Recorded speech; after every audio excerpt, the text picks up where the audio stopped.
নওগাঁর মান্দায় থানা আদর্শ বালিকা বিদ্যালয় ও কলেজে একাদশ শ্রেণীর নবীন শিক্ষার্থীদের আনুষ্ঠানিকতার মধ্য দিয়ে বরণ করেন কলেজ কর্তৃপক্ষ। এ উপলক্ষে সোমবার দুপুরে প্রতিষ্ঠানের হলরুমে সুধী সমাবেশের আয়োজন করা হয়। এতে প্রতিষ্ঠানের সভাপতি মাইনুর রহমানের সভাপতিত্বে অনুষ্ঠানের প্রধান অতিথি ছিলেন বিএনপির কেন্দ্রীয় নির্বাহী কমিটির সদস্য ও মান্দা উপজেলা বিএনপির সভাপতি এম এ মতিন।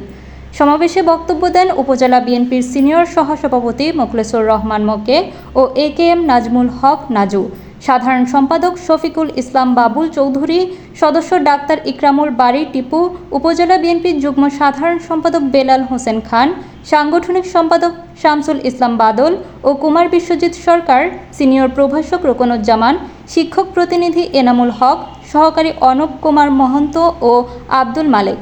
অনুষ্ঠান শেষে একাদশ শ্রেণীর পাঠদান কার্যক্রমের উদ্বোধন করা হয়। যে আমার এলাকার একটি শিক্ষা প্রতিষ্ঠানের এই বিল্ডিংটা আংশিক হয়েছে, বাদ বাকি এটি পরিসমাপ্তি করার জন্য আমি টেন্ডারের ব্যবস্থা করার জন্য সর্বোচ্চ উদ্যোগ ইনশাআল্লাহ গ্রহণ করবো আমি।